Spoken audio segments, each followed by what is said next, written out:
That Podcasting presents Home Movie Club, originally recorded October 2017.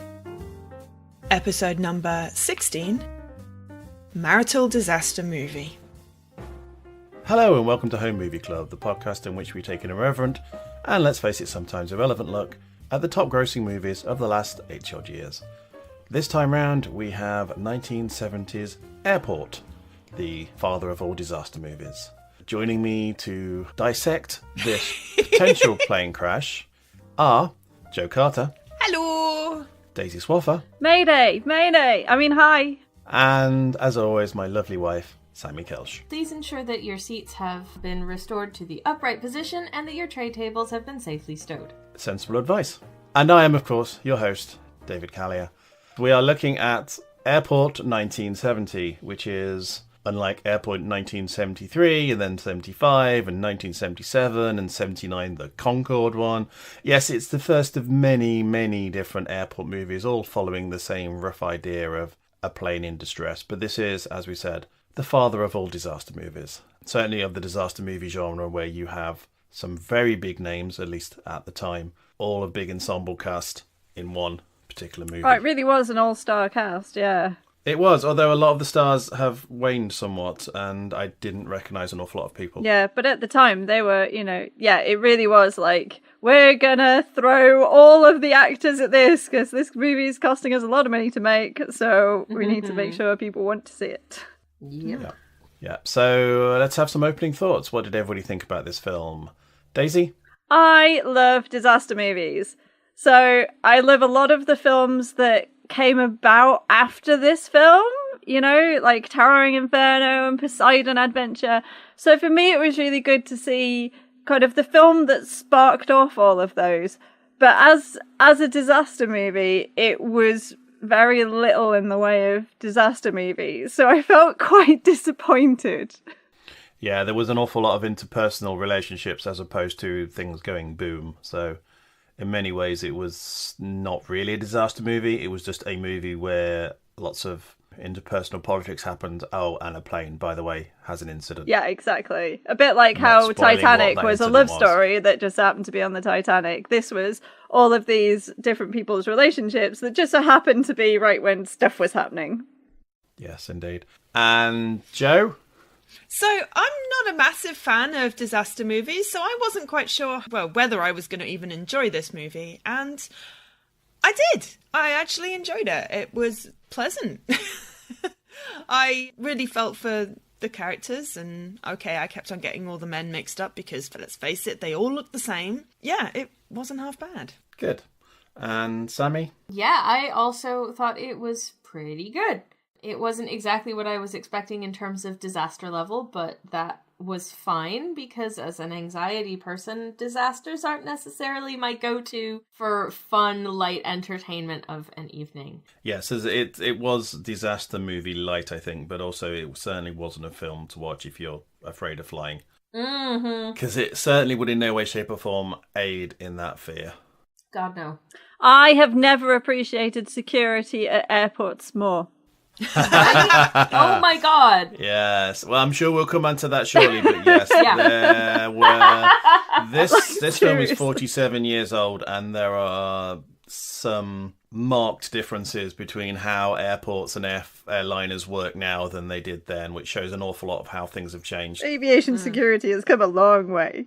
Well, there is aviation security for a start, yes. And I think that was a big difference. Yes. So it's nighttime. It's a very snowbound Lincoln Airport, which is a fictional airport, but it's pretty much based on O'Hare Airport in Chicago. A Trans-Global Airlines Boeing 707, again, made up. The airline, not the airplane. The airplane certainly exists. Lands on the main runway 29er, but after turning off onto the taxiway too early, it gets stuck in a deep snow and cannot move. Oops. Oops, indeed. See, I thought they were being, when this opened and it was like, the people's names coming up on the screen, there was exciting music, we saw snowplows. It was very dramatic and music, it was like, yeah. ooh, they're really trying to go, ooh, it's snowing and there's planes. And I was like, yeah, I get it, it's snowing and there's planes. And then when the plane landed and hit the snow, and I was like, Oh, okay, no, that snow is pretty deep. Okay, no, you are entirely justified with the exciting music. I'll let you off. I did love the opening footage, though, of just some snow plows and some blowing snow, which in itself isn't that dramatic. But with the exciting music. You know, it's like... Dramatic music over the shots of people walking to their cars in a snowstorm. Yeah. It's like, yeah. really? As a Canadian, this is literally just sort of 6 months out of the first 30 years of my life every year, you know? Yeah. So... having experienced this last year, yeah. The score throughout this music really did, like, bring in the tension and the drama all the way through. Any time that you thought you might be, like, lowering your heart rate a bit, it was like, no, I will up the music again, and you will make sure you're paying attention. Oh my god. Yeah, and anytime it wasn't dramatic music, it was strings and romance, and you knew what you had to feel because frankly this music was telling you what you had to feel. Well, that's the purpose of a good musical score, is to absolutely underscore the emotional tone of the scene and basically guide you towards how you're supposed to be feeling. Yes, but the important point in there is underscore, as opposed to, I think at some points in this one it overscored. Overscore? Yeah. No, that's a fair assessment. I love the puns. The plane is now stuck in the snow and its tail is sticking out into the runway. Oh, heck. Basically, the controllers have no option but to close the runway and switch all the traffic to the smaller runway, runway 22. That control tower, every time we went to it, I was like, this is fascinating. They were all like, all of them were babbling away and, lots of very important and technical things. And everyone was just absolutely cool as a cucumber. Not batting an eyelid, just this is the thing and we're getting on with it and we sort this out. It was very, I loved that. Loved it. Mm. The airport scrambles emergency equipment to the stricken airplane as jets start to thunder down runway 22 and out over Meadowood, which is a noise-sensitive suburb situated on the outskirts of the runway, directly in line with runway 22.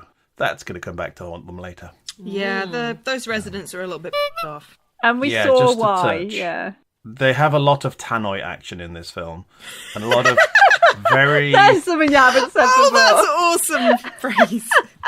And lots of very old-style pages that were just things that buzzed when they rang. Our hero, I guess, one of our heroes, it's an ensemble cast, Mel Bakersfeld, which is Burt Lancaster. So one of the names of the film I actually did recognise. I recognised that one. That was the only one I recognised. But I was like, ooh. Thank you for noting the character's name, sweetheart, because all throughout I was just referring to them as, like, Burt Lancaster and Dean Martin. Well, this is it. Putting the notes together for this, I did an awful lot of trying to work out what people's names were, because some of them were only mentioned once. Yeah. And then they just assumed you knew who they were. Yeah, I had to use IMDb to work out character names. I guess possibly because they were such big name stars that you just assumed that people would go, oh, that's John Smith. So any time forward, if John Smith appears, you know roughly who he is. Yeah. Burt Lancaster was the airport's general manager, at this point just on his way out to meet with his socialite wife for an evening dinner do. He was the one wearing the tux on the phone. He was, yeah. He didn't seem very disappointed to be missing out on that night out. No, indeed not. Again, this will come back to... Bite him in the point later on. Yeah. Mel heads back to his office and changes into snow boots and a thick coat before heading out to the site of the stricken aeroplane. He is interrupted just as he's on his way out by a phone call from his friend, and friend in inverted commas at this point, Tanya Livingstone, who's played by Jean Seberg. Again, never heard of her, but I'm sure she was famous at the time. She was very famous.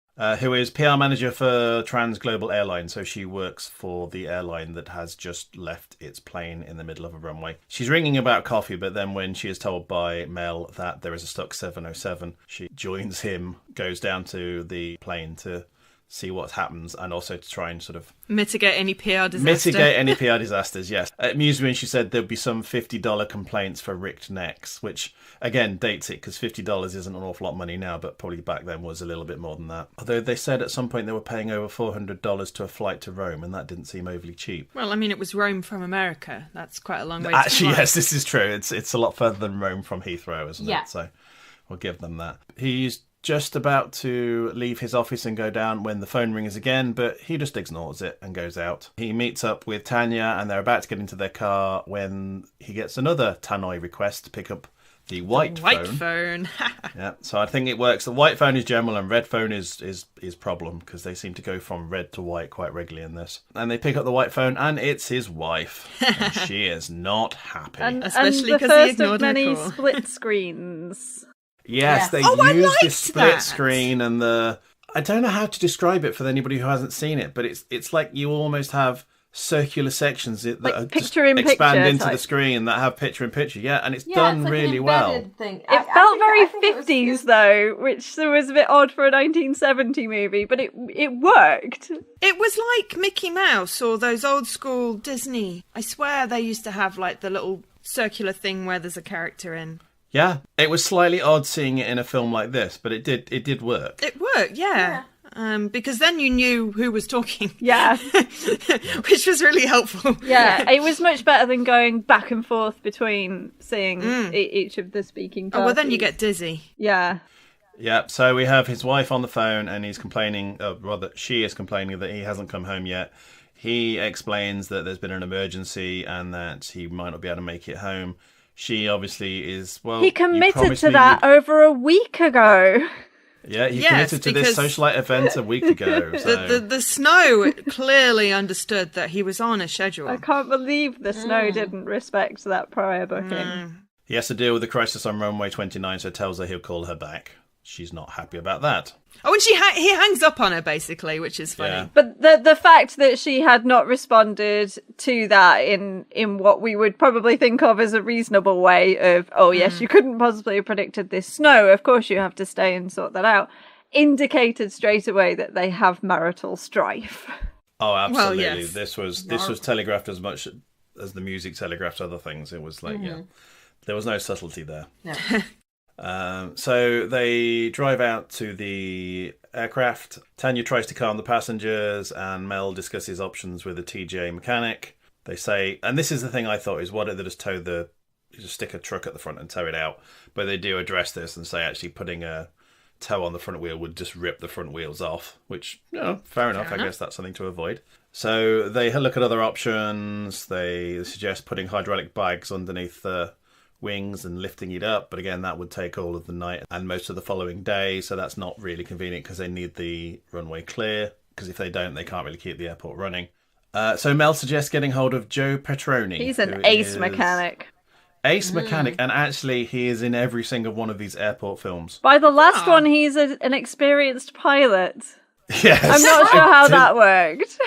I was just reading through IDBM on that as well, and it's like Joe Petroni, Captain Joe Petroni, flying Concorde. Yeah. It's like, Well, clearly he knows how to drive a plane. Yeah.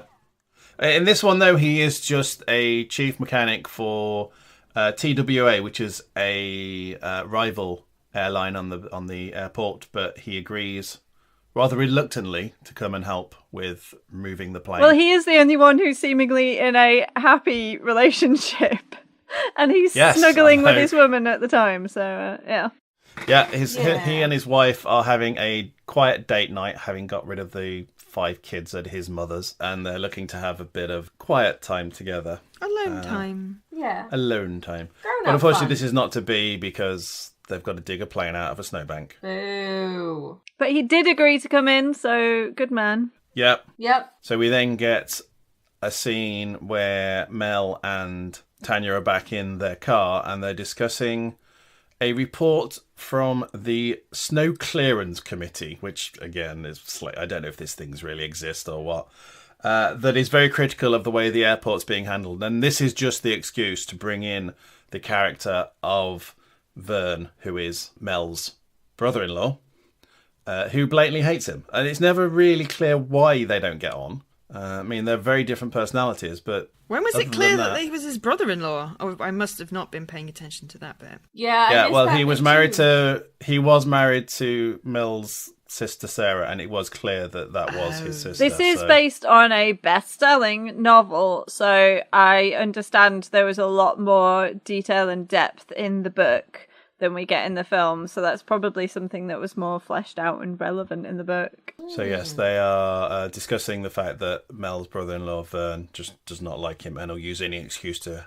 basically stab the knife in to him and the airport. because he does represent the airport. The noise issue over Meadowwood has led to a very small protest outside of the airport, which means... It was very polite as well. It was very polite and not very big, but it did mean that they got Mel out to the front of the airport, which is when he then met with his sister, Sarah, and we got our first actual interaction with Sarah's husband, Vern, who is Dean Martin. I was slightly concerned or confused, rather, why she was actually there. Was it like that she went, every time he went to fly away for a couple of days, she went to the airport with him? I think she was just dropping him off, wasn't she? Like, giving him a lift there. And perhaps making sure he was actually going to the airport and not to another woman's house. Yes, this is true, Whoa. because they have a brief conversation after Vern has disappeared off. She is fully aware of his cheating and thinks that it's okay because he'll always just come back to her. And it's like, Oh, no. this is Foreshadowing. not... Oh, this is not a healthy relationship in any way, No, shape, yeah, or that's form. it. That's not. That's no. Once again, we have a rather unhealthy family relationship there. Apparently, the sister is played by Barbara Hale. She was also a famous actress at the time. So yeah, Sarah and Mel discuss Vern and about the fact that he's blatantly unfaithful to Sarah, but she's sure that one day he'll come back to her. Sarah drives off as Mel is called back to work, but Vern simply takes the advantage of the time he has before the flight and jumps in a taxi and goes straight round to the apartment of his mistress, Gwen Megan, who is played by Jacqueline Bisset, who I have heard of, so that's one of them, who is the chief stewardess on his flight to Rome. So, yeah, although he goes to their apartment and he wants them to get jiggy with it, Of they course. don't really have the time.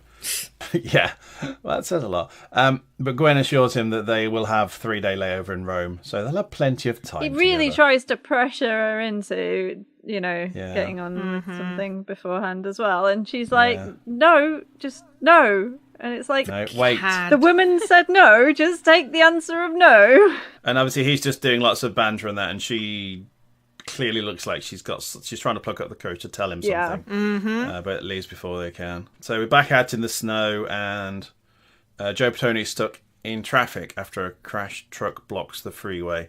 Mel reassures him, saying that if he doesn't get moving soon, then Mel will send out a police car to collect him. And then turns to Tanya and says, what else can go wrong? Oh no. Famous last word. Should Well not have done. said that. Should Well, not should have said not that. have Did said not that, realise no. he was in a disaster movie at that point. Oh, No. yeah. Oh dear. So Mel's about to rush off and go back to the control room when Tanya tells him to stop for a minute and relax, have a coffee, and just let his deputy Mike take control of things for a while. He's been running around for 3 days non-stop, apparently. So, And is that when she tells him to phone his wife? oh yes, she also reminds him that he said he'd phone his wife back. And we get the kind of then split screen and the screen wipes showing a montage of arguments just to Yeah, give us so we some start off and history we have- to it. We have a Brady Bunch moment where he calls and speaks to his daughter, then his second daughter, and then speaks to his wife. And then, yes, while they're talking about how their marriage is going down the tubes and everything's going wrong, they do have this montage of scenes where they're arguing and where things aren't particularly, happy at home. Which is basically the same argument over and over again. Exactly, because although he was what you were hearing was his telephone conversation, it fitted exactly with what was happening. Which was it was really quite good. It was a Very good well way done. of giving just this is the where their relationship is at very, very quickly while giving some depth to that. I thought that was quite cleverly done. This is where we see the whole thing of where Cindy's father is a businessman or something. I'm not sure it was ever clear what it is, but they offer him a job that would be steady money and more money and better hours. But Mel's like, no, I'm an airport man. Aviation's my life. This is what I want to do. You've been asking me this question for 15 years and I'm not going to take it up on And it. it's not like he's in a bad job. He's the manager of the airport. No, seriously, that's a good job. What the heck? Yeah. He was saying, I will look after you in my own way and will have the money I provide. And in that shot, you see the oldest daughter storm out and there's a maid in the other room. Seriously, it's not like there's This is not a suffering. family that's struggling with money. Yeah.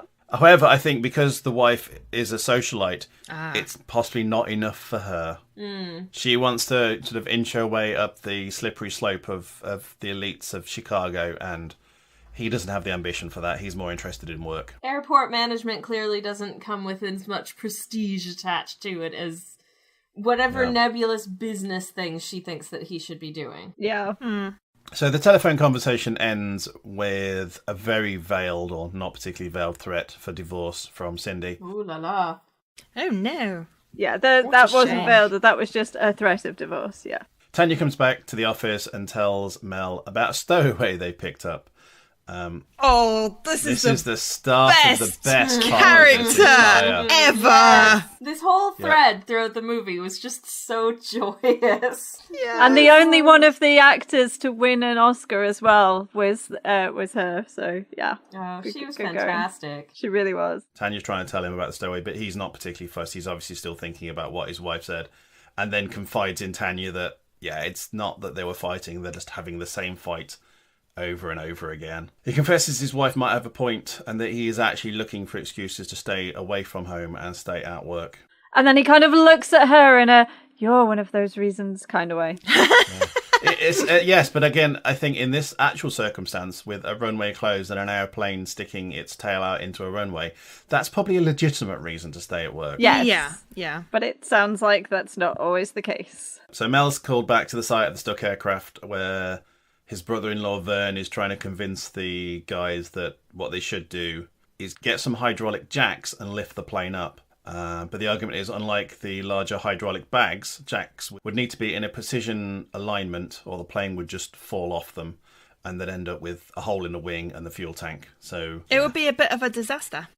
Vern says that's not happening, and he's waiting for Petroni to turn up to see what he wants to do. What was he even doing? Because he's going to be a pilot on an entirely different plane. What was he even doing down there talking about that? I don't know. I mean, the pilots all stick together and work together, and it was the same airline as what he works for. So it wasn't that much of a shot that this guy would go down there to see what's happening. I was just like, a minute ago he was in the flat with the stewardess, and now he's at the plane that's being dug out. What? Yeah, they didn't have time to get jiggy with it, but he has time to stand around and talk to the other pilots. Doesn't he want to leave off that runway?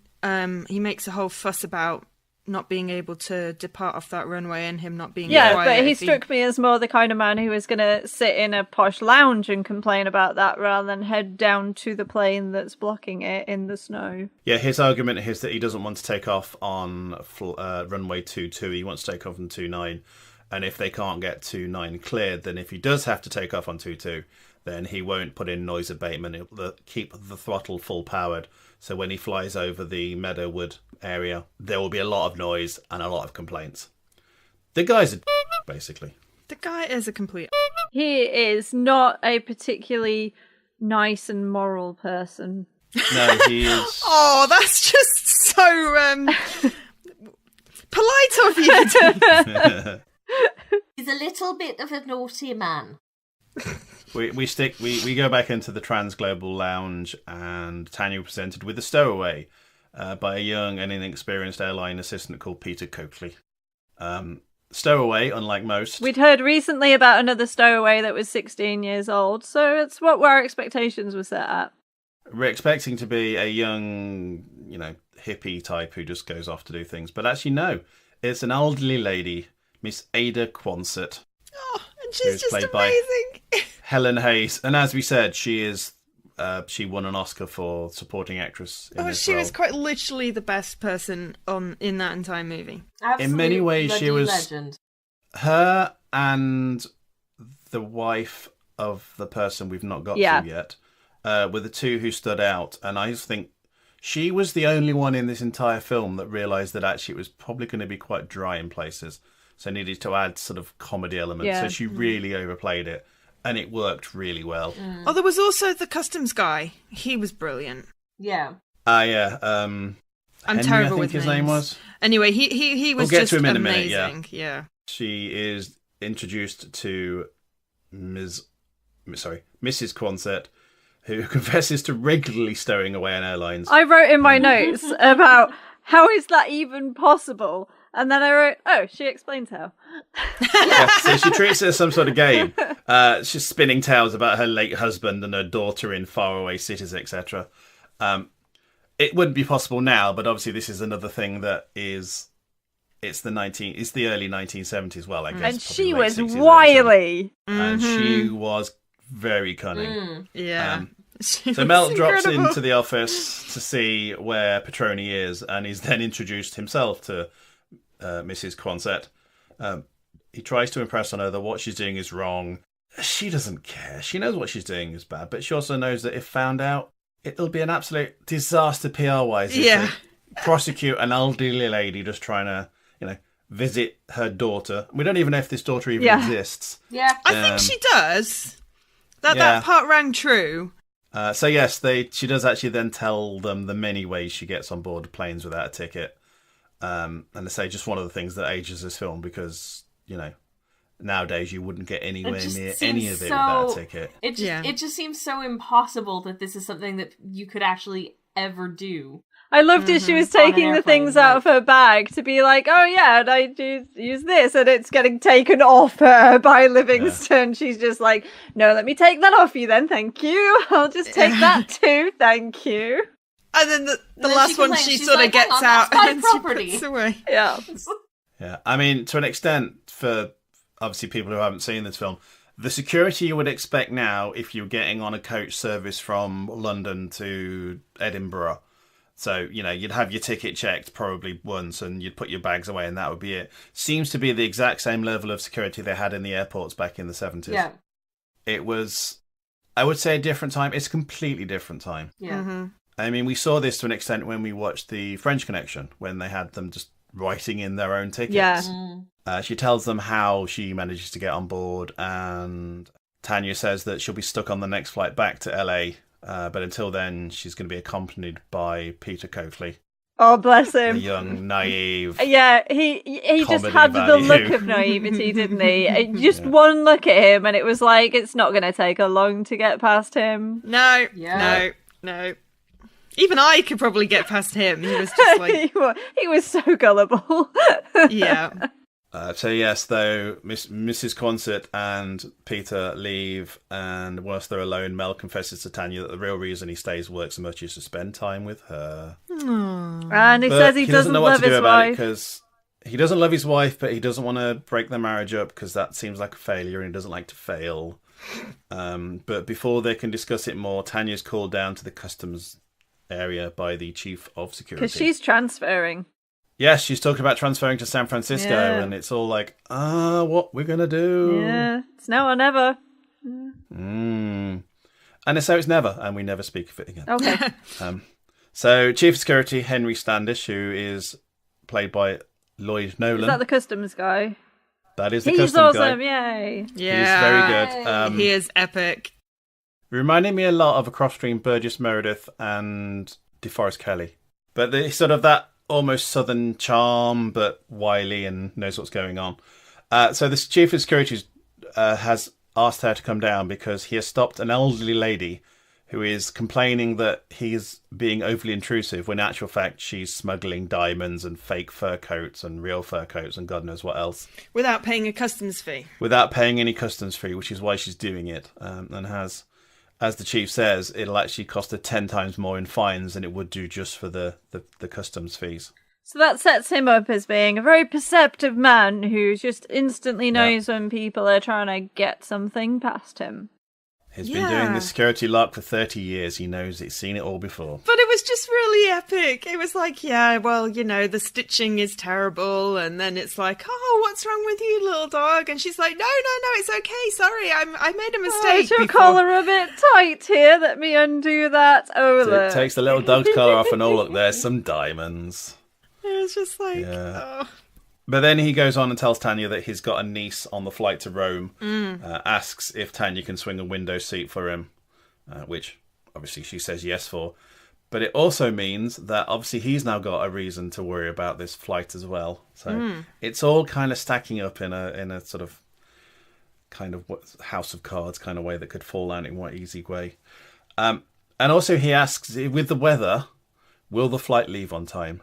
Which I thought was a very good transition because it went from that to the same question being asked of the TGA info desk by our main antagonist, who is D.O. Guerrero, who's played by Van Heffling. That was his Again, last never film, heard of him, yeah. but he was. I kept on apparently quite reading that famous. as Van Helsing. Right? Yeah. I read it as Van Which made Halen. me giggle. When I first saw it, I assumed his name was, John Van Heffling, but actually no, his first name is Van. Yeah. At least his acting name is. It may not be his real name. So he asks whether the flight will fly on time. They tell him he will, and he goes back into his quite seedy apartment to finish packing his attaché case, which contains 3 sticks of dynamite, a big battery, and a trigger mechanism. Bomb. It's a bomb. Bomb. It's a bomb, but also I again, recognise a bomb when I see one. That's a bomb. Guy's got a bomb. It just goes to show there's no security for things like hang luggage at this point. Yep. Yeah. Because they worry about checking stuff when they get to the other end or when they land here. But all they're worried They about check checking for smuggling. is customs things, not actually, checking for security issues. So yes, he has this attaché case that is basically a homemade bomb. He then goes down to see his wife, Inez, who's played by Maureen Stapleton. Yes, she was She brilliant is- in this. Brilliant. Yes. She was one of the highlights of this film. Her and Mrs. Quonsett were by far Yes. the best ones in it. Mm-hmm. She's working in a late night cafe. He talks to her, assures her that everything will be fine, that he's got a plan and he knows what he's doing. He's got a job in Milwaukee and they'll be all fine and he'll have lots of money. She doesn't really believe him. I think she's heard this all before, but she's just like, look, just try and keep this job now because he keeps losing jobs due to arguing with 4 men and things like that because he is a demolitions person. Although, Spoiler on that one a notably, bit. his last job he lost because some explosives went missing. Yes, although we don't find that until later, but Yeah. yes. Then it's like, if he hadn't have taken the explosives, he wouldn't have lost his job and he wouldn't need the explosives. So why did he take the explosives? Yeah, I don't know. You're probably best not to... Maybe he saw the writing on the wall and that was just an excuse to fire Yeah, him. perhaps he'd had their arguments and he already knew that Yeah. his job was going... This wasn't the first job he'd lost. Yeah. So, Yeah. so he takes the... But he tells his wife he's taking the bus to Milwaukee, but actually takes the bus to the airport. However, the bus is also stuck in traffic. That confused me as well, but yeah. Well, I was confused on this because they were talking about this being a transfer bus from the other terminal, but he got on it. So I don't know whether we missed a bus ride out. So he got on a bus to the airport and then got a transfer from the other terminal. We didn't see that, but they were holding up the flight because the ground transport hadn't turned up yet because it was stuck in traffic. I can't see them doing that if it's just a bus to the airport that's just a general bus to and an later airport, on we so- saw that there's a passenger manifest for that bus as well. So I think what it was, and this wasn't particularly clear, was that he got on a bus to the airport and then got on a transfer from one terminal to another, and it was that got stuck. Right.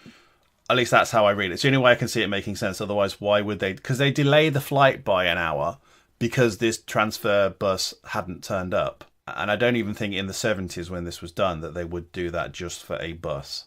So Paturity finally turns up in a police car, meets up with Mel, and they head out to runway 29er.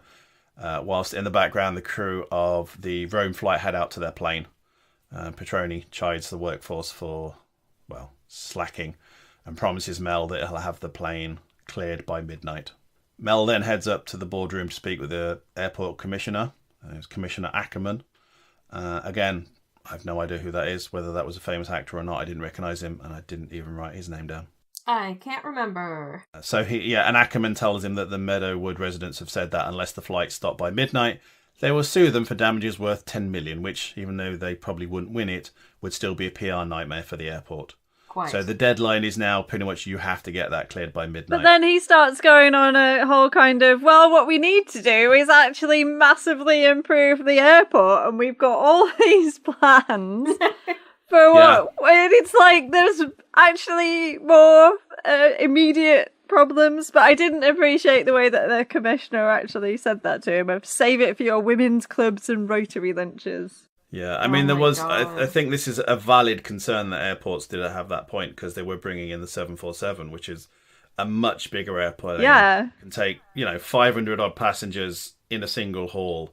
And lots of airports had to do an awful lot of work to get themselves up to spec to actually even take the plane. And as the 747 became ubiquitous with pretty much every airline, if you didn't do that, you were going to be in trouble. So, yeah, I mean, I can see where that came from, but it did seem quite shoehorned in. I think it was probably in the book. It was probably there in a more natural way, and they just wanted to kind of address that point a little bit in the film, and so it kind of got shoehorned in here, and it felt a bit like, what? No, he would be surely focusing on the immediate this issue. doesn't seem to be the immediate issue. Yeah. So they argue about closing the airport down for the night, which Mel refuses to do.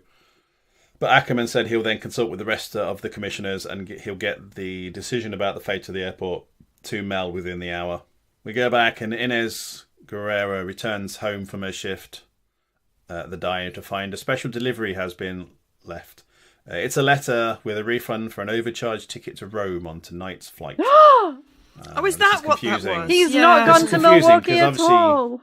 She thinks that he is going to Milwaukee, but apparently he's got a flight to Rome. I think at this point she sort of confusion turns to worry. She starts to realise what her plan of her husband's actually is, because he's been saying about he's got an idea. Yeah, everything will be all right. Yeah, I think she starts running through all the stuff that he was saying, and yeah. So she calls the airliner for information about the flight, but they can't confirm whether her husband is actually on the flight, and encourages her to go to the airport to see if she can catch up with her husband before he boards the plane, because the plane's been delayed by an hour. Because encouraging travel in heavy snow conditions is a great thing to do. Yep, smart. We then get our first view of the inside of this lovely orange 707. I loved this. I loved actually the seat covers and the stewardess outfits. I really liked that stylizing of this. I'm not sure it was stylizing. I think that was just the style of the time. They were designed specifically for this film, and they did actually come under quite a bit of criticism for being matronly, the stewardess outfits, and I didn't think they were matronly at all. I thought they were cute. Yeah, that's what I thought. Really cute. Yeah, so I really liked them. So we're on the pre-boarded flight, so we've got no one on there apart from Gwen and Fern, and this is where she confides in him that she is indeed pregnant, and he is indeed the father. But she doesn't expect anything more from him. Like, she's not saying, so you have to leave your wife or anything. She's like, I understand that you're married and that's it's like, I was careless. I stopped taking the pill because it was making me fat. So instead of being plump, I'm now pregnant. Yep. Which I thought that was a brilliant line. Yeah. And then he generously offers to pay for an abortion in Sweden, where they do it well, apparently. She's not convinced by the idea of an abortion, oddly enough. So therefore, adoption is the only answer. Yep, so they look at adoption, but again, if they adopt, then she will never see the baby, and Yeah, so I really they don't really ever make to a decision, though. Option of she has the baby. Yeah, there isn't really any decision made, because before they could talk much more, the rest of the crew get onto the fight and they make some excuse about broken broken air conditioner. We're talking about what we're going to do with our unborn child. It's fine. No one knows about this blatantly obvious affair we're having. Nope. Back at the stranded airplane, crew are trying to use the engines to move the airplane out of the snow, but the TJ pilot refuses to use full power. Petroni argues that the plane can take the strain, but they now have to dig deeper and put planks of wood under the wheels to get the plane moving again. I got excited because it moved and it went about 2 feet. It moved a bit, and then it stopped again. Yeah. It's like, oh, did you forget to dig out further than 2 feet in front of the wheels? Because of the strain on the airplane, the pilot refuses, but Mel pulls rank and orders Petroni to do it, much to the disgust of the pilot. But then he's the one who drove it into a snowfield, so I don't think he's got a lot to say on the matter. So then the pilots leave, so it's not on them. Like, fair. Yep. Fair enough. The bus transfer finally makes it to the terminal, and they've not even pulled up to the terminal before they're like, the flight can now board. So just before this point is when I got bored. I got bored and I had to stop and I had to carry on watching it today. And I was like, I'm just going to, quickly tell my husband what's happened so far in my movie before I quit this and go to bed. And I was like, so there's snow at an airport and a plane stuck and men cheat on women. That's all that's happened. And like an hour into the film. It's kind of a funny movie because a lot of things are happening and yet not a lot is happening. Yeah, But, as soon as I came to summarize it, I was like, the biggest thing that's happened really is men cheating on women. That's yeah. But I felt, we were about an hour in, and I kind of felt like, wait a second, and then I realized that it's quite similarly to the way that Titanic is structured, in as much as there's this massive lead-in before you actually get the, sort of meat of the something bad is happening. Yeah. The in inverted commas, disaster. There's like 2/3 of it is set up for that, at least. Yeah. So I was like, I'm feeling tired now, so I'm just gonna carry on with this tomorrow, when maybe there'll be less men cheating on women. Yeah. So the terminal bus turns up. They put over the tannoy that the flight to Rome is ready to fly. And this is overheard by our favourite, Mrs. Quonsett, who spins another tale of wanting to go to Rome with her late husband. I mean, I don't know how much of this is true and how much of it is not. She's a consummate con man, so it could be utter rubbish. I assume everything that comes out of her is lies. She's a fantastic confidence trickster. Is her real name really Mrs. Ada Quonsett? Is she really a little old lady? Who knows? She heard Rome on the tannoy and she just went. She's actually tale about Rome. Squirrels in a coat with a hat. Yeah. Yep, she is a squirrel with a coat with a hat. Exactly. She decides that actually I'm going to fly to Rome, so she starts feigning an illness, obviously taking full advantage of Peter's naivety. It's the most fake way possible. It was really obvious. She's so full of crap. Yeah. It's wonderful. And he just, she's amazing. And he just buys it hook, line, and sinker, and she knew he was gonna. She makes her way to the ladies' room, and he rushes off to get a doctor, and as soon as he's out of sight, she miraculously recovers. And then just wanders off into the crowd. She goes to find where the Rome flight is leaving from. But as she wanders past, she actually passes Guerrero, who's purchasing flight insurance from the airport. Yeah, I was like, so they sell, like, life insurance at the airport? That doesn't give that you also a lot confused of me. faith in the flights, does it?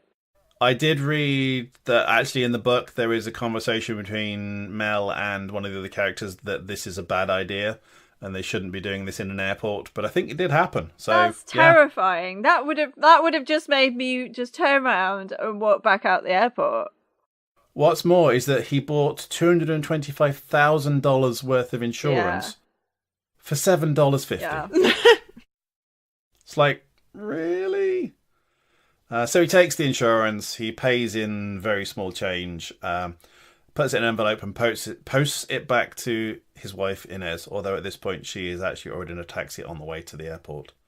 Tanya and Harry Standish, who is the chief of security, and I keep saying that and thinking Worf, but I don't mean Worf. No. Harry Standish going for a coffee, but Tanya stops off at the desk to check on the Rome flight. Guerrero passes Standish and offers him his ticket. Standish explains that he's just waiting for someone who doesn't take the ticket, but gets suspicious of Guerrero's furtive nature. And the fact that he's, like, hugging his attaché case. He tells Tanya that he thinks Guerrero's smuggling, but Tanya says that if it's the case, then the customs in Rome will get him. Because at this point, if he is smuggling, he's not broken the law, because he's not left US soil.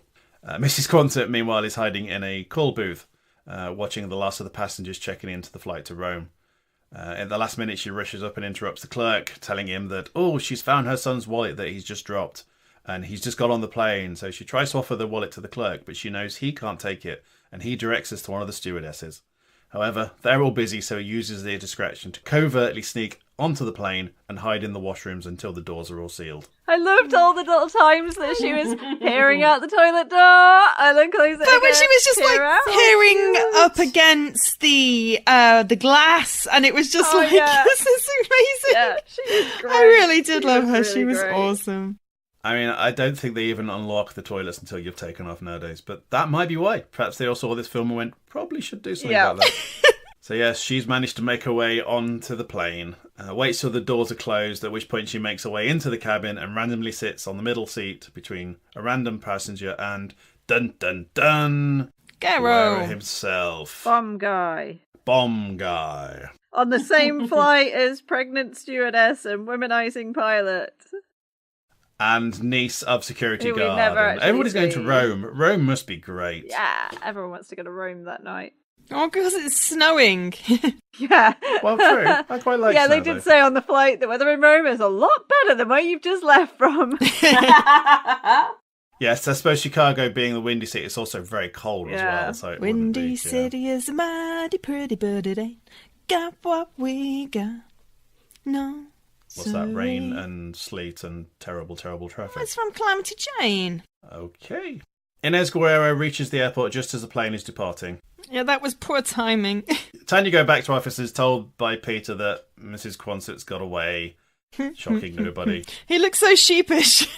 Back on the plane, they realise their head count is wrong and are investigating, but pilots want to get away because they have a window in the air traffic control, and so they insist that the count is abandoned and they fly off. And they get to this just before Mrs. Quonset is asked for a non-existent Yeah, ticket. literally the passenger Very before convenient. her, yeah. That was just hilarious. Flight taxis away from the terminal just as Inez reaches the gate. She goes and speaks to the supervisor, who confirms that her husband did get on the flight. Worriedly, she just watches the plane depart before sitting down, distraught. Was there some? She was I feel very, like there very was some good in this. dramatic music here. Was there some dramatic music There was here? definitely some dramatic music here, yes. Yeah, It was very she's really dramatic just music in a type of state scene. of shock at that point then, isn't she? Yeah. Yeah. I think she That knows poor what's woman, happening. And Yeah, A she's mess, she's understandably processing so. everything she knows, and the fact that he deals with explosives and what that means for all those innocent people that have just got on that plane. Yeah, she must know that he's doing that for her as well, Yeah. and putting that onto her. Oh, what must be going through her head at that point? I know. Yeah. I just sort of expected her to say something sooner, but I don't know. Yeah. I guess shock as Yeah. well. Plane taxis and takes off as Guerrero clutches nervously at his case. Back at the airport, Tanya confirms that yes, Mrs. Quonset was on the Rome flight. So they call up to the plane to verify.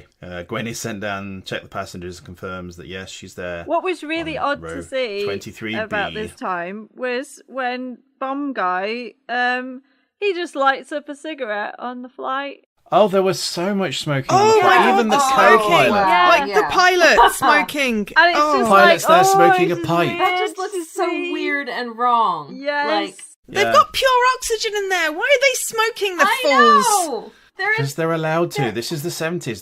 Through this entire movie, everybody is smoking. Oh, I know. That It's doesn't make just- it any nicer. No, not at all. Tanya's still worried about Standish's report on Guerrero, so investigates further. She realises that he was one of the last to get on the plane because he ran into her, or rather ran into Stanish as they were all leaving. So realises that he must have been on the transport bus that was stuck.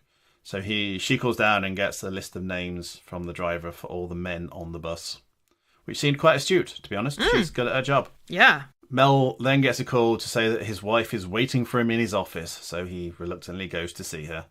Yeah, it's like, God damn it, I've got a crisis, and Just you want leave to me alone, argue will I? about this bloody dinner party. So he's off to do that. Tanya is stopped by a security guard who introduces her to Ines, who has picked up wandering the airport in distress. She doesn't have any money to get back into town. And the security guard's logic is since the husband took a flight on a TGA flight, that perhaps Tanya can help. However, Tanya realises that Guerrero is one of the names on the list, and this indeed may be the wife of the man she's looking for. We then switch back to Mel and his wife Cindy, who are in his office arguing. Divorce time! Yay! Divorce time! Yeah, so Mel is told that his oldest daughter has left, run away from the house, although apparently only gone to a friend's house, so yeah. And she'll be back tomorrow, so not that much of a running away. Yeah, that sounded a lot more dramatic when she first said it. Yeah, it Yeah. was the most polite running away you could have, I think. Quite. Yes. Oh, yes. She's gone to a friend's house. I've spoken to her. She's fine. Yeah. It's not running away. Run That's just. away! No, she's just going around a mate. Run away, run away. Yeah. Yeah, running away makes it Yeah. sound a lot more dramatic than just, well, she's. But I did like She's like gone when over to he your was mates. saying, oh, but it's a broken home, blah blah blah, with kind of arguing against divorce, and she's like, it's better to come from a broken home than be in one. Like, Yeah. yes. Yeah. this is So not because good he's for your arguing that they children. need to sort themselves out for the sake of the children, and Cindy's saying, well, no. To be honest, it's the only option is to be divorced. And then Mel agrees after Cindy admits to having an affair. Oh yeah, she's totally cheating on him. Did you not know? It's No, like, did you not pick yeah, up on that? He obviously It's like, didn't where know. did this come from? Why is it suddenly his fault? But I did appreciate finally that there was a woman cheating on a man. Yes. Yeah. Equal opportunity cheating. Yes, It was good. Exactly. But their conversation is interrupted by a telephone, and whilst Mel is Bloody preoccupied, Cindy telephones. just slips Those away. telephones, yeah. Tanya tries to get Mel to speak to Inez, but Inez has disappeared. Tanya rounds up security while Mel speaks to the insurance desk, who confirm that Guerrero did indeed buy insurance for the flight. Yeah, she's done good detective work there by finding out about the Yeah. insurance policy. Really, really super obvious taking out the insurance just before getting on the flight, though. Like, that was really poor planning on his part. Yeah. This convinces the airport management that there is a good chance that he has a bomb, and he is going to blow the aeroplane up over the ocean. Mainly because that would mean no evidence of foul play, and the insurance would pay out to his wife. Yeah. Well, not smart, because he's about to blow himself in a plane up, but Yeah, yes. stupid strategy, terrible idea. Don't do it. I do like the way he's using his little map of the routes, and he's drawing along where the plane is at the time on the way. That is rather cool. Waiting to see when they get over the ocean. Back on the plane, Vern and Gwen talk. Vern admits that he loves her. Aww. God, what a bunch of saps we are. Would he have admitted that if she wasn't pregnant? Who knows? Well, I was Well, being this is it, sarcastic, yeah. but yeah. And he wants to do the right thing. Ugh.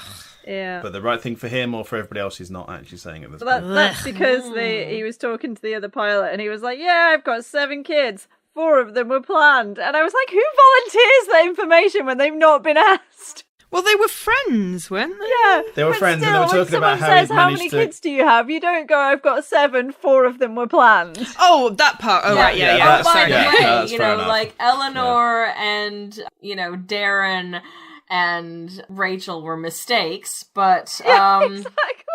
please don't tell them that they were, an accident. I just take all of that back. We love all of our children equally. If he'd have said, "And were any of them unplanned?" I could totally understand him saying that. But he just volunteered that information straight off the bat. 7 kids, yeah, 4 of them were planned, 3 of them weren't. Oh, okay. And but it was kind of the whole, and we never thought about getting them aborted because they've turned into wonderful people. Yeah, I did feel like that pilot was brought to us by the pro-life movement. Yeah. Yeah. Seriously. So finally, the security guards find Inez, and Tanya and Mel speak to her about her husband. She explains Guerrero was a demolitions expert and he's unable to hold down jobs. They were both broke and desperate. That he'd paid for the flight by pawning her mother's wedding ring, despite her asking him not to do that. Yeah, but there was one bit in it that made me feel uncomfortable, was the whole, he was mentally ill, and that was obviously a reason why he was going to blow up himself and a plane full of people. It's like, so that made me sad because, But it was probably poor, treatment of his illness that had led to his series of not doing very well in jobs that had led him to such desperate measures. That was what was implied. And also he was in an institution after his stint in the army, so it was potentially an army-run institution, which in the 60s and 70s possibly wasn't that. And if it was something or maybe like 50s and PTSD, 60s. and then you're dealing in demolition and explosives, like, I can see that being a bad combination. That's not a good combination. But it was just the way that it was like, oh yeah, well obviously he's mentally disturbed, therefore he must have a bomb and want to blow it. And I thought even that now made me that's feel treated crap. poorly in films and media and things. Sadly, that wasn't a surprise for 1970, and it's a shame that we haven't come quite as far as we should have by 2017. No, but I just wanted to call it out as a no, absolutely. I think it's perfectly valid. Obviously, as it's very close to my heart. The information was related to the airplane, whilst the airport team discuss options for the plane if the bomb does go off. They give us a really detailed description of what would happen if the bomb goes off. Which is fine, because the actual special effects later on didn't really match up to that. So. I had to rewind and went, oh, I thought I'd missed. No, I didn't miss anything. Okay, cool. Yeah. Because I thought I must have missed something because I was making tea at the time. Petroni goes on about the fact that if he is in his seat, it'll only blow out the skin of the airplane, so it won't be as bad. But they will suffer from serious decompression and oxygen starvation. That is assuming the plane survives the explosion. But because he's in a window seat, it's going to be less of an issue than if he was in an aisle seat, which I guess would probably blow the entire tail off. Yeah, they didn't tell us why. No, they didn't. And it's not like This is we true. understand how planes are put together to know what that difference would be. Also, they didn't know how much dynamite he had, so how on earth this are is- they going yeah, to this is estimate also the, true. the power of the explosion? Yeah, that's a very good point. Yeah, and I hadn't thought of that, but that is true. He could have, half a stick or something. He could have nothing more than a couple of... There was a lot of extra. bangers or There was a something. lot of extra space in that attaché case. He could have had a lot more sticks of dynamite in there. Yeah, which would have been a lot more deadly. Because they assumed basically he wanted to blow a hole in the plane and blow himself out. I think they knew he wanted to blow the plane up. So they relay this to the plane. It begins to slowly turn back towards the airport, descending to a lower altitude. Turning very slowly and descending Very slowly, so gently. people don't notice, although the little annoying kid did Really notice. loudly as well. Yeah. Oh, but luckily the dude didn't hear. But that was quite cool because the pilot didn't just fob him off and say, "Oh no, we're not turning." He gave him like this really comprehensive, detailed reasoning. Utter false reasoning. Yes, but never yeah. mind. Yeah, The but I kid mean, didn't understand. Well, yes, but he did it really well Yeah. because if he'd have just said, "Oh no," the kid would have made a fuss. Yeah, exactly. Yeah. And Yeah. he just handled that really, really well. I was actually, smooth you know, about it. It Yeah. was great. Yeah, so Yeah. he's gone back, he spoke to the child, but he also goes back to confirm that Guerrero's there and then asks Gwen to go and speak to Mrs. Quonsett about her ticket. oh, this bit was really quite well done. Yeah, because then I Yes. was like, okay, so they've worked out that that's the guy and that he's got a bomb in his case, the case he's hugging. How are they gonna do anything about this? They did say they couldn't grab the case because he was on the aisle, Yeah, they the couldn't of a lean free over. row. Yeah. Yeah, so I was like, what? How are they gonna deal with this? And this is, then we find out how they're gonna deal with this. I thought that was brilliant. Gwen goes Absolutely down brilliant. and confronts Mrs. Quonsett and pretty much physically drags her up to the flight deck. Well, because they had to make it look realistic. Well, it was realistic. to And her obviously as for well. Quonsett, she thought it was realistic, Yeah. so... but they get to the flight deck, and actually, what they're doing is there to ask her to help. And Offering if her a she does first class help, then- ticket as well. Yeah, first Well, class for ticket, life. and all the charges drop. Yeah. So she agrees to do this, goes back to her seat. Well, again, gets manhandled back by Gwen, and starts to make a scene. Gwen slaps her. I don't know if that's appropriate action in the 70s. Oh, she was but it works 'cause great she at then- doing the hysterical passenger thing, though, wasn't she? She's like, "Oh, Yeah. okay, you want me to do that? I can do that." Yeah. And then it just went a bit Pete Tong after that. So she grabs onto Guerrero, basically in defense, but what it's actually doing is getting him to let go of the case, Yeah. which he does. Gwen grabs the case, but then the other passenger who's been annoying the entire flight thinks, they're trying to steal his case, grabs it back off Gwen and hands it back to Guerrero, You can't who's now take panicking. his property, Snatch. No, that's the bomb. So Guerrero's got the case. He's backing away towards the back of the plane. Vern tries to talk him down, but then another passenger comes out of the washrooms behind him, which Which was so frustrating because he was just about to hand him the case. yeah. But then if they handed in the case and the bomb didn't go off, it would be less of a disaster movie. I know, but it was just really tense, and I was like on the edge of my seat, and that's that because I watched that bit twice because obviously, as I said, I had to rewind to see what actually happened. Yeah. So at this point, Guerrero knows that his insurance is not going to pay out because everyone knows about what his plot is. So he's got absolutely zero reason to explode that bomb now. Well, no, except that he's going to get charged in life in prison and family and all that. So he's just I've got nothing to live for now. I guess they were just trying to talk So him yeah, the down, guy I think. comes out of the washroom. Guerrero runs into the washroom and locks himself in the washroom, which again, I don't think you can lock a washroom from the inside without it being accessible from the outside nowadays. But just as Gwen's banging on the door trying to get in, he explodes the bomb, which puts a hole in the side of the plane. Gwen! Yeah, that was what. But it was just like he closed the door and then suddenly thwumph. But yeah, it was really tricky. But at least he did it from the toilet, so no one else got sucked out. Yeah, but that was. So Just didn't Gwen gets work out very a well for toilet Gwen, door in the though. face. She goes down, and then the entire airplane starts to decompress. Much to all like the panic. cups and stuff are going out of the window. That was Apparently, kind of funny. this is one of the few rare occasions of a movie where a plane decompresses, and there's not lots of papers flying around for Yes. no apparent reason. Because you always seem to get papers flying, and no one had papers until Yeah. then. It's slightly weird. So yes, the bomb's gone off. There's a hole in the side of the fuselage. The oxygen masks all drop from the ceiling. Everybody starts huffing oxygen. But yes, Gwen is now pretty much unconscious. Has managed to not be sucked out by the aeroplane, despite being very close to the hole, but has now passed out. I'm not surprised. She got splinters in her eye. The initial panic subsides on the flight as blankets and assistance are handed around. However, an ominous crack in the ceiling forms. The crew were pretty good there, though, weren't they? With the, getting all the oxygen masks on everyone and dishing out the blankets. And, they were, I know they've been trained in this, but they were on it. They were doing well. Total if you're in a situation like that, you'd have to hope that the staff were that good. Yeah. And, the guy who'd gone completely blue in the face, he got his oxygen on then. That was all sorted. They're all fine. So the pilots declare an emergency, oddly enough. But the only available landing fields are Detroit and Lincoln, where they left from, although Detroit is heavily snowed in and has 5 inches of snow over ice, which is not ideal. So they decide they're going to try back for Lincoln, although the longer runway at Lincoln is still blocked. And they need a longer runway. They can't land on 22 now because they've got damage to the plane itself. Yes, so they've got a reason rather than just being pissy about it. Doctor reports back to the flight deck of Gwen's condition with serious injuries to her right eye, and at this point Vernon tells her that she's pregnant, whereas the rest of the flight crew give him knowing looks.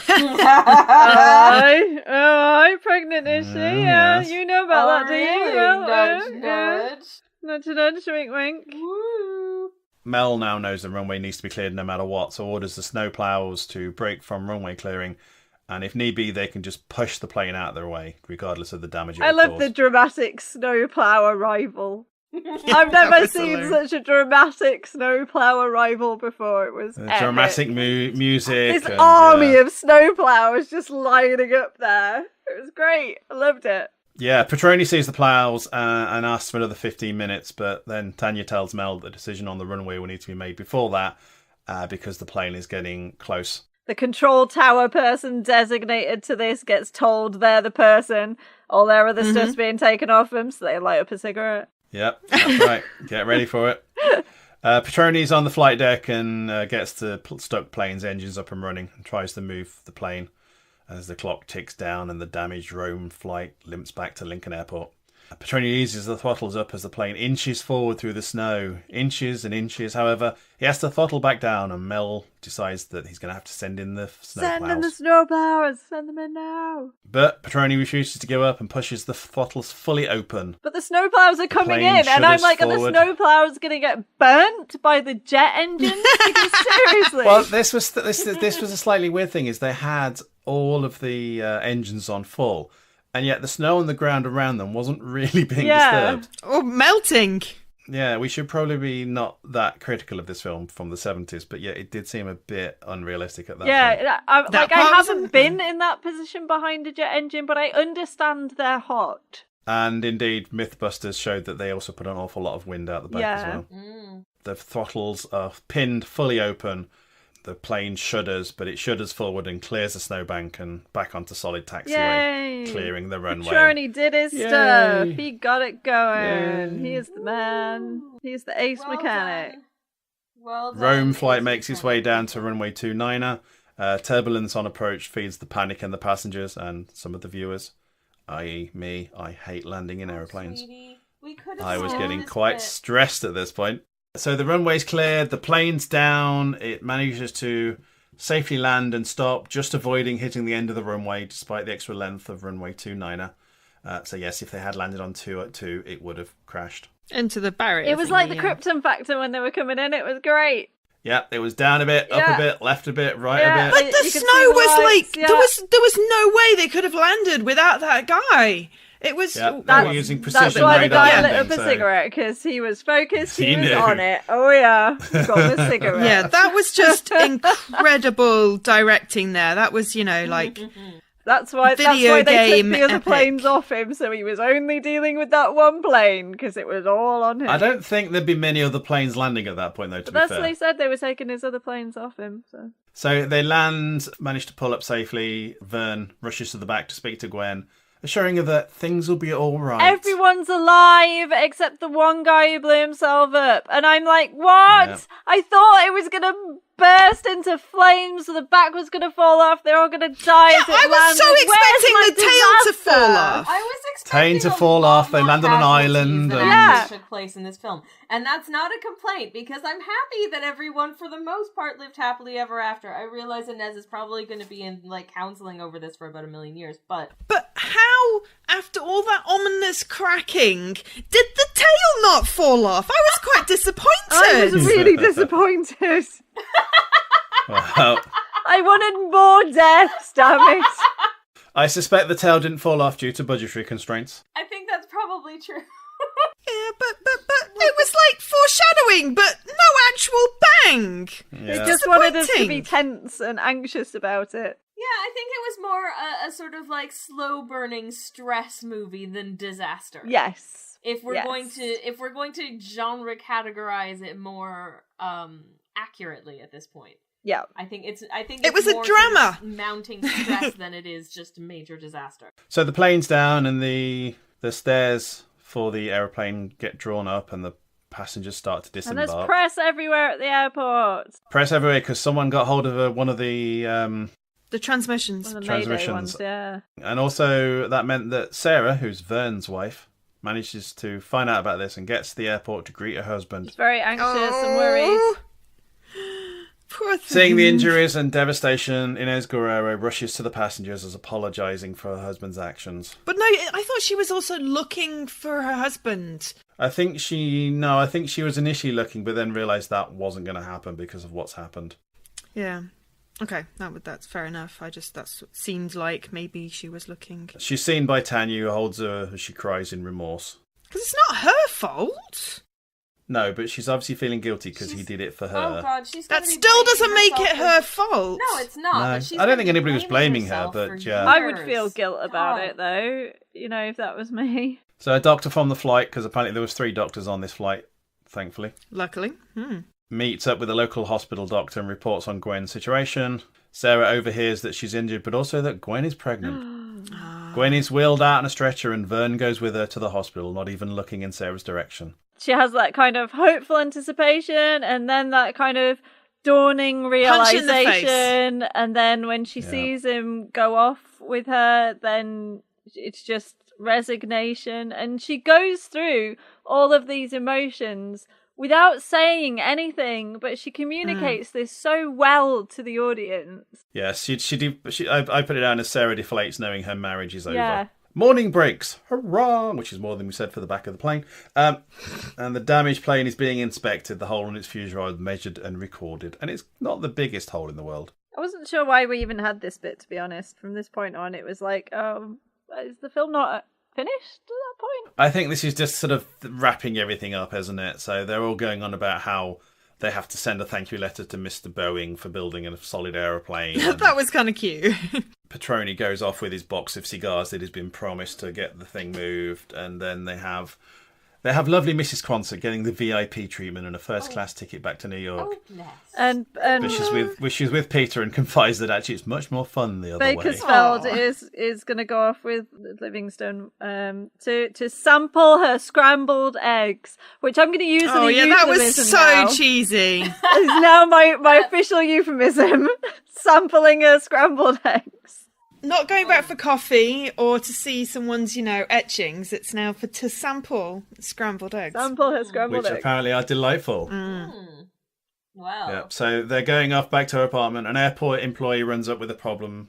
It's one of the big snow blowers that Mel's assistant Mike wants Mel to look at. Mel tells him to tell Mike to take care of it himself. Which is good. Smiles 'cause, and drives off with Tanya. Because he's obviously showing that he is now learning not to be so responsible because he knows that his life is different. Well, when his choice isn't work or his wife, and instead it's work or this woman he's actually very interested in, he's making a very different choice. And now he's going to be working with this woman for the rest. Well, no, she might. I don't think she'll be going to San Francisco now, which means that he'll be stuck working with her. And there are certain thoughts that you should not work with your other half. Quite. And The that's end. it. The Body end. count 1. Disaster movie. Big stencil, Body count big stencil 1. font at the One. end saying Amazing. the end. Body count one. I mean, really? Body count one. I'm so upset about this. That's not our lowest by any stretch, because our lowest is definitely 0. But it's certainly... This was billed as a disaster movie to me. It's probably the lowest one for any disaster movie, yes. One. Disaster movies today are seen as a sort of film where anybody and everybody could die. Yeah. You don't know whether your favourite actor is going to survive more than the first scene. And in many cases, they don't. Yep.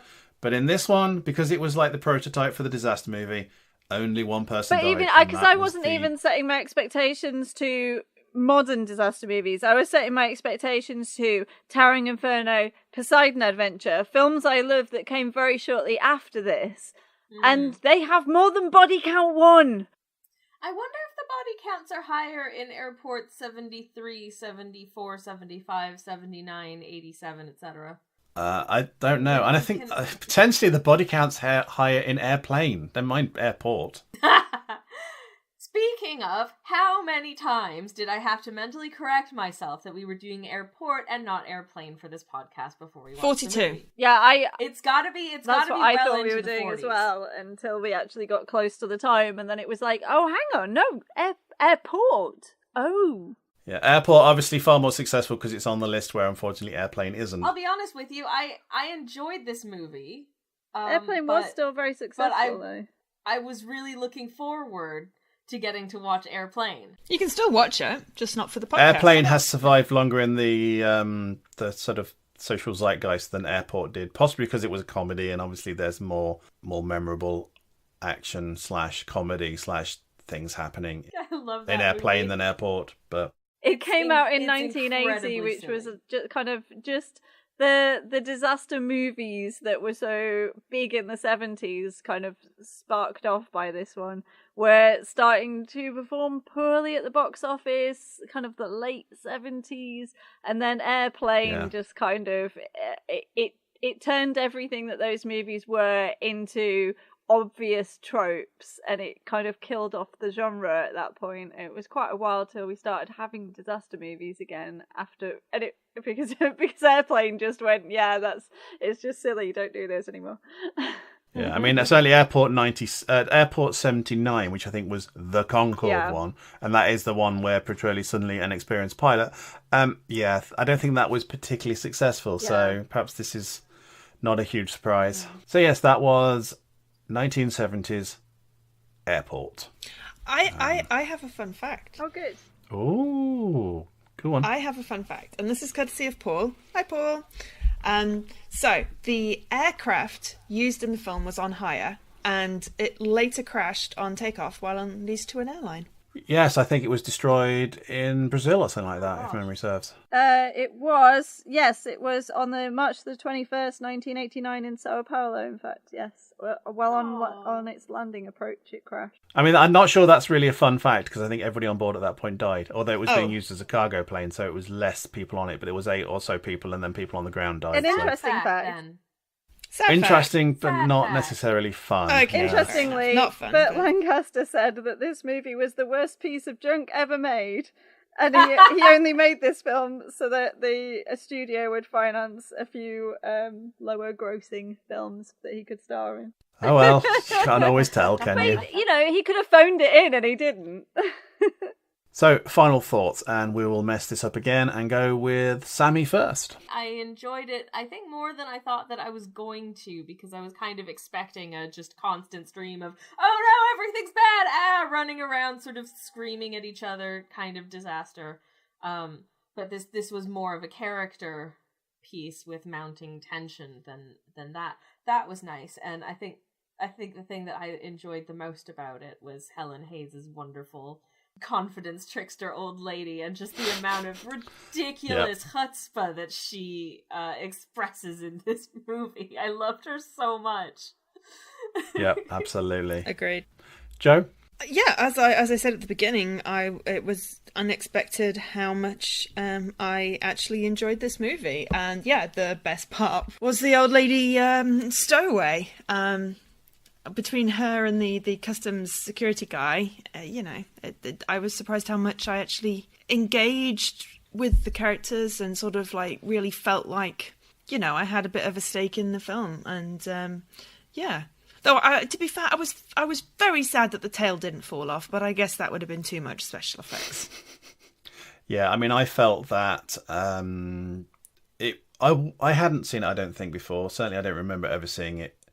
I think anything I had seen had been sort of the memories of it had been corrupted by Airplane, and it was an awful lot slower than I expected it to be, and it was a little bit boring in places to me. But actually, no, I enjoyed it, and it was really not what I was expecting.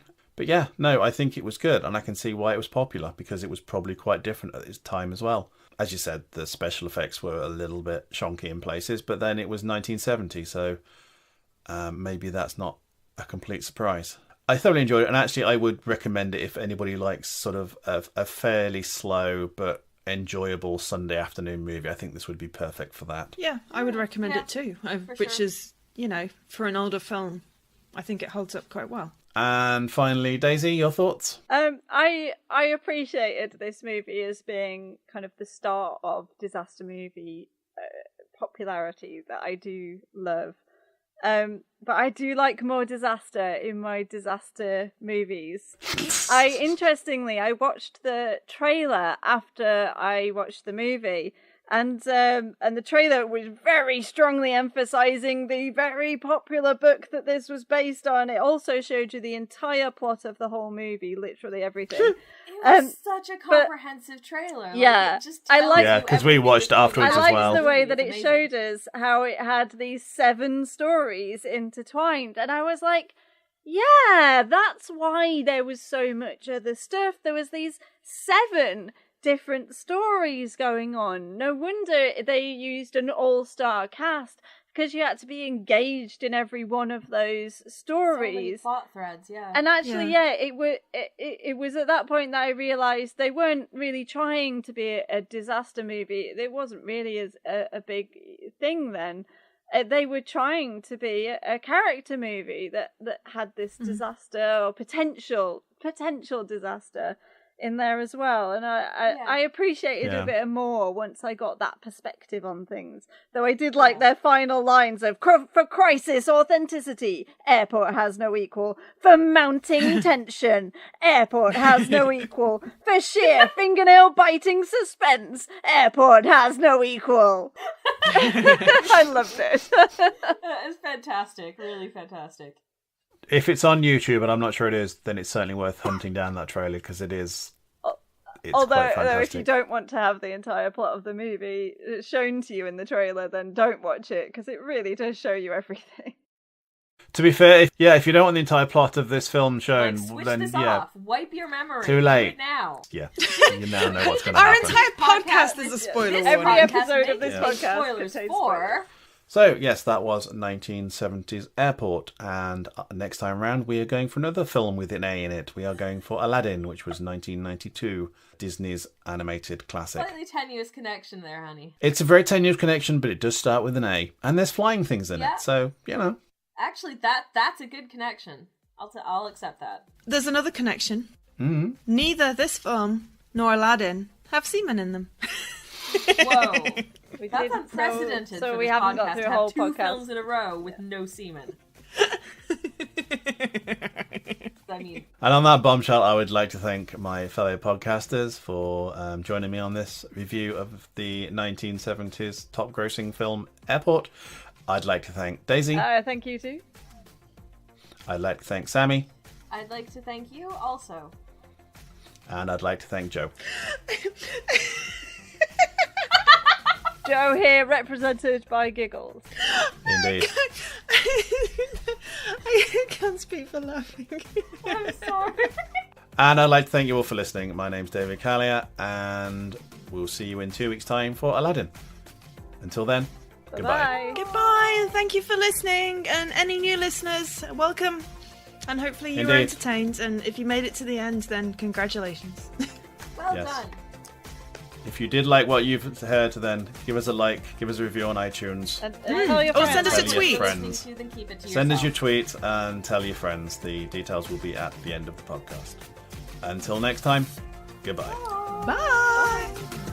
Thank you for listening to Home Movie Club, part of the That Podcast Thing Network. Find us on Twitter at podcast_thing and on Facebook by searching for That Podcast Thing. Please like and subscribe for news of our future episodes coming soon.